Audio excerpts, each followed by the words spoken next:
María Luján Batallán está buscando títulos. Un especialista, nada más ni nada menos que el economista Orlando Ferreres. Orlando, ¿cómo le va? Muy buenas tardes, María Luján Batallán lo saluda. ¿Qué tal, María Luján? ¿Cómo anda? Muy bien, un gusto escucharlo. Bueno, Orlando, realmente... Hablando de precios, estoy en el supermercado, así que puedo hablar de exacto. Se me va a caer, ¿sabes lo que tengo miedo? Que se me caiga ahí de bruces mientras que esté hablando conmigo cuando empiece a pasar por las góndolas. Sí, me salió un revólver de dentro del carrito.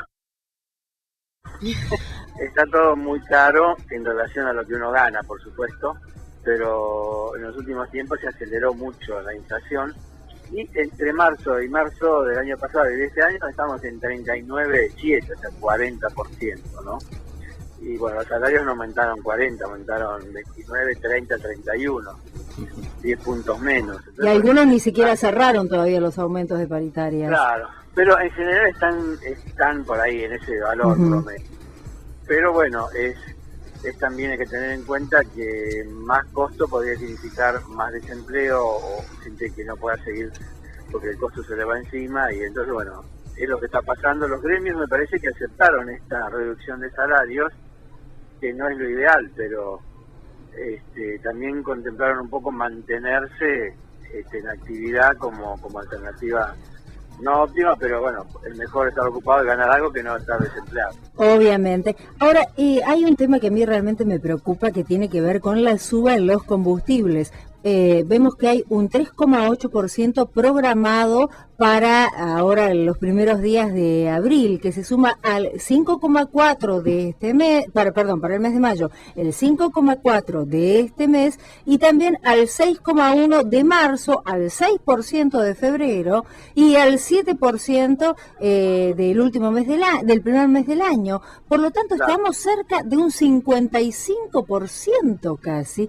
de suba de combustibles. Lo que pasa, por lo que estuve viendo con todo lo del sector, que el petróleo y la nafta, que es un derivado, naturalmente, tienen precios en dólares en el mundo entero. Y si el dólar vale, en vez de valer 4.50, 5, 6, vale 8, evidentemente tienen que mantener el valor del dólar para poder invertir. Hay que comprar máquinas y comprar equipos de perforación que no tenemos, sobre todo los no tradicionales que se usan ahora, y eso hay que importarlo.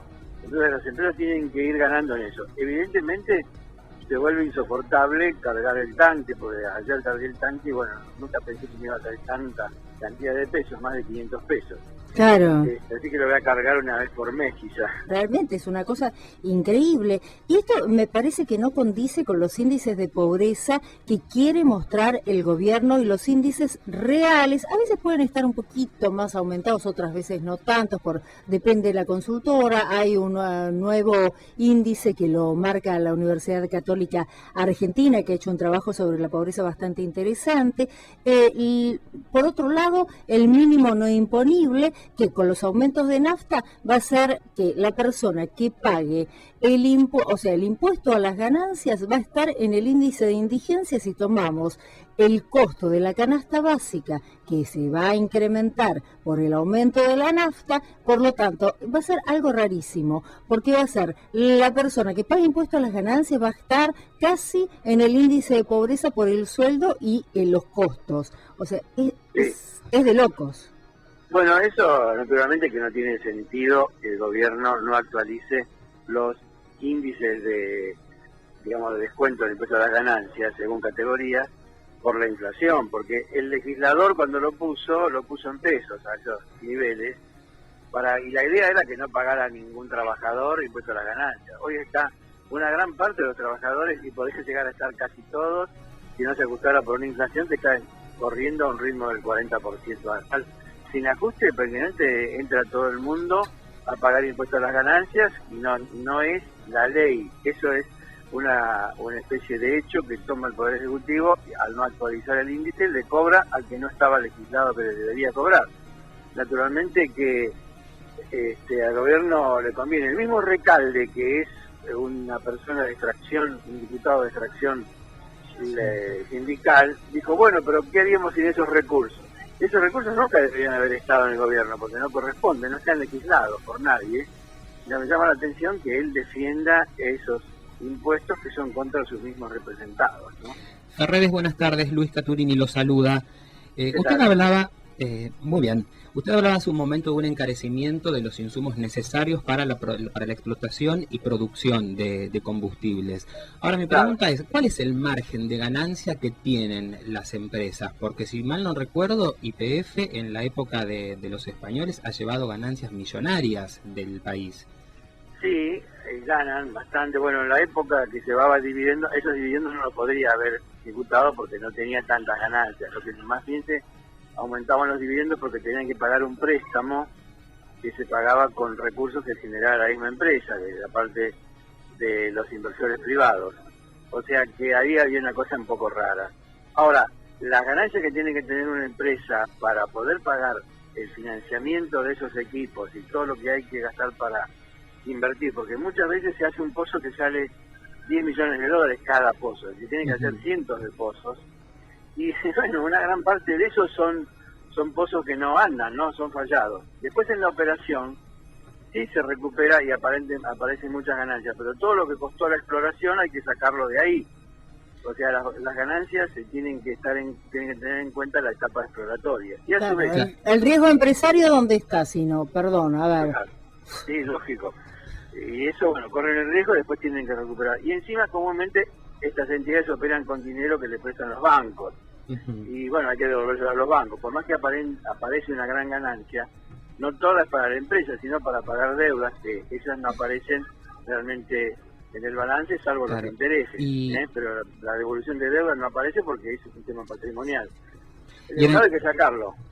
Y en el caso de la Argentina, ¿qué es lo que está desfasado? ¿Es el precio de los combustibles o es el poder adquisitivo? Porque si uno repasa los precios a nivel mundial, expresados en dólares, en Uruguay la nafta cuesta $1.87.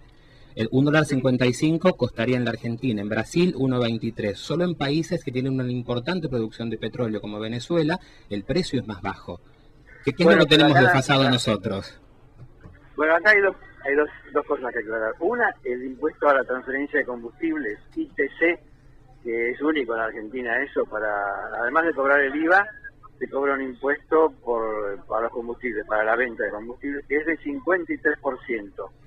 Entonces, claro, uno cuando ve el precio en la estación de servicio, es que claro, pero bueno, en gran parte se lo lleva también el Estado como impuestos, o sea, un 53% va para ellos, más el 21% de IVA, y los ingresos brutos que cobran las municipalidades o la Ciudad de Buenos Aires, también con las provincias. Son números que hay demasiados impuestos sobre los combustibles, porque lo que recibe finalmente la empresa no es igual que en Uruguay o en Brasil, mucho menos. Lo mismo pasa en Estados Unidos, que uno ve el litro de nafta en $1 y dice, bueno, acá estamos más o menos igual. Sí, pero allá no hay 53% de impuesto a transferencia de combustible. El impuesto total, impuesto a las ventas nada más, no hay IVA ni nada, es más o menos de 5 o 6%. Tal. Así que, bueno, hay que clarificar el tema impositivo que a veces se nos mezcla al ir a comparar el precio, ¿no? Orlando, Lucila Díaz Castelli te saluda, ¿cómo estás? ¿Qué tal, Lucila? Te hago una consulta. En febrero, hace muy poquito tiempo, Kicillof, el ministro de Economía, había resuelto que no aumentaran el precio, iba a dar unas bonificaciones escalonadas, no sé si recordás, que esto se diluyó rápidamente. ¿Qué pasó? ¿Por qué no siguió ese compromiso que tenían? No se puede seguir porque las empresas tienen que estar contratando la operación de petróleo y tienen que tener recursos. Y entonces, si no aumentan el precio, los recursos no existen. ¿Y qué otra salida hay para mantener, o sea, vos como economista, qué otra salida ves que no se está aplicando como para poder mantener ahora estos precios y que no suban? Porque si no, van a seguir aumentando porque obviamente el precio y sobre todo el tema del dólar va a hacer que siga aumentando de acá lo que queda del año. Y sí, va a seguir aumentando porque también el dólar va a aumentar de precio, no va a estar en 8 todavía. Claro, por eso. Están calculando que va a llegar a 10 a fin de año, así que ya te imaginas cómo van a... Sin aumentar nada en dólares, van a aumentar por la cotización en pesos que tenga la divisa extranjera. O sea que va a ser bastante. Esto, la solución no es muy fácil, pero en principio tiene que estar el precio aproximadamente al internacional, porque si no, no hay bien invertir. Podés invertir en México, que te cuesta lo mismo un pozo que acá, y allá te pagan el precio internacional. Acá no venís a la Argentina, ¿no? Claro. ¿Qué harías vos si fueras aquí? Dirige Sí, una empresa, no, por tenés supuesto. que ponerle plata a la gente. Entonces, ese es un punto inicial. Y después, los sueldos deberían estar adecuados a los niveles de costo más altos. O sea que hay que reorganizar bastante todas las variables macroeconómicas para que respondan, digamos, a precios relativos más parecidos a los internacionales. Sí, porque lo que hay que decir también es que además cuando aumenta la nafta, aumenta el transporte y los trabajadores son los que más sufren esto, ¿no? Aumenta no solo para el auto, sino además el colectivo, digamos, no sé, los aviones, todo lo que funciona en nafta. Y todo nafta, gasoil, sí, el jet, que es lo que usan los aviones, sí. kerosene jet, también es un tema que va a ser complicado hasta que se ponga al día, porque estaban muy ficticios los precios. Se pagaban subsidios, etcétera, para mostrar precios totalmente bajos. Ahora, ¿qué pasó? Hay que importar todo el combustible. Entonces, bueno, se acabó la posibilidad de seguir con esa política. Ahora hay que pagarle al productor local el mismo precio que el internacional. Es decir, hoy en día tenemos algo raro. Se le paga mucho menos precio al productor local que al internacional. Es decir, compra extranjero sería más bien. Claro. Es raro porque comúnmente siempre hay preferencias por el productor se estimula local, por el interno, por supuesto. Claro. Esto está muy raro en este rubro de los combustibles. Pero sin combustible, sin energía producida por uno mismo, sin autoabastecimiento, en otras palabras, prácticamente no hay país que se pueda hacer independiente. Desde ya. Fue una cosa que nos llevó otra vez a la necesidad de importar. Perdimos el autoabastecimiento y perdimos libertad para dirigir nuestra propia política. Y fíjate que hubo que arreglar con Repsol, con el mismo Kicillof, que no le iban a pagar nada. Bueno, después le tuvieron que pagar. Lo tuvieron que pagar y aprobaron lo que aprobaron el otro día, que obviamente los gobernadores están pero súper ofendidos porque no los beneficia para nada, ¿no? Entonces, vemos que... Igual está bien que le paguen, porque no vas a expropiar por cero, obviamente. Pero más bien que le paguen, pero cuando se tomó esa medida, no tenían que haberlo... Claro. O sea, tenés que pensarlo, porque cuando uno toma una medida, tiene que tener en claro, o sea, la consecuencia, es lo mínimo. Si los chicos miden la consecuencia cuando se van a portar mal, que mamá y papá los van a retar, ¿cómo puede ser de que un ministro... lo que habían prometido, el impacto ambiental no fue lo que habían dicho, yo todo eso se lo sacaría, digamos, haría descuento de dinero. Por otro lado, la empresa IPF cotizaba en Nueva York, y se tomó la cotización de 3 o 4 meses antes, porque se empezó a correr el rumor que le iban a expropiar y ahí bajó un poco el precio. Pero tomando el precio antes de los rumores, ya tenés un valor objetivo de lo que valía la empresa en el mercado real, no opinable, porque esa plata que ponía gente para comprar las acciones. O sea que ya tenía un valor que era muy difícil cambiar. Cuando dije eso, nos agarramos todos los economistas en la cabeza y decimos, esto... para decirse el ministro, y no es bueno que el ministro pierda credibilidad. Desde ya. Ahora, Ferreres, otro de los temas que también nos tienen muy preocupados tiene que ver con, a mí me encantan, ¿no?, todas estas jugadas que se hacen, por ejemplo, impuesto a la riqueza. Todos los autos que valgan más de 150.000 pesos tendrán un impuesto del 35% al 50% y hasta el 75%, sabiendo de que es inconstitucional, porque más del 33% ya la Corte determinó que es inconstitucional. Más allá de esto, vemos de que el impuesto sigue rigiendo. Ahora cualquier auto sale más de 150.000 pesos. Conclusión, todos los autos tienen que pagar y está trayendo como consecuencia suspensiones a las empresas automotrices. Y yo no necesito ser un genio, ni nadie necesita ser un genio para darse cuenta de que esto en 6 meses trae 1.000, por lo menos 1.000, 2.000 tipos en la calle, o sea, sin empleo, creando más desempleo, con la suba de la nafta para la gente que no va a poder tener tampoco ni siquiera esta cosa de decir, bueno, ahorro para ni el plan ni para el 0 kilómetro, y en definitiva, o sea, las agencias de autos importados que ya están despidiendo gente, porque obviamente no le venden un auto a nadie. O sea, y se creen de que fue a la riqueza. A ver, separemos un poquito las cosas. ¿Qué es riqueza? ¿En qué anda la presidenta? ¿En un regata? ¿Año 2000? ¿O anda en un Audi? A ver, ¿en qué anda Audi? ¿Sabes cuál es el Audi que anda? No, Audi, ni tengo. El Audi L. 2 Audi L8, son el Audi 8L. Es el Audi Limousine, es el que papá no quiso usar. Mira. Me parece bárbaro, pero entonces no me vengan a mí con el impuesto a la riqueza y con toda esta pavada, porque lo único que están generando es desocupación. Y sí, fíjate que el tema de los autos con este impuesto complicó mucho también a los que habían comprado porque accedían antes a un auto importado, pero el auto importado hoy vale 800 o 900 mil pesos y la patente son 80 mil pesos por año. Entonces, esa persona que lo compró en 150 mil pesos ahora vale tanto, pero no lo puede vender porque nadie lo quiere comprar porque la patente es muy cara y los impuestos son muy caros.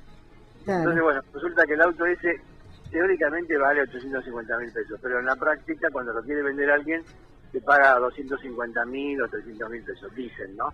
Claro. O sea, que también produce distorsiones de todo tipo. Me parece que ese impuesto deberían eliminarlo ya, no pueden seguir dejándolo porque fue pensado como una especie de impuesto tipo de cambio caro. Claro. Si la pusieron tipo de cambio caro, tiene que sacar el impuesto, ¿no? Bueno, Ferreres, le agradecemos muchísimo que haya estado con nosotros, le mandamos un abrazo, cuidado con los precios, porque esto en vez del precio cuidado, es cuidado con los precios, y si quiere me compra unos cuantos yogures, los míos salen alrededor de 8 pesos. Hace un año y medio atrás lo pagaba 1,90. María Luján Batallán está buscando títulos.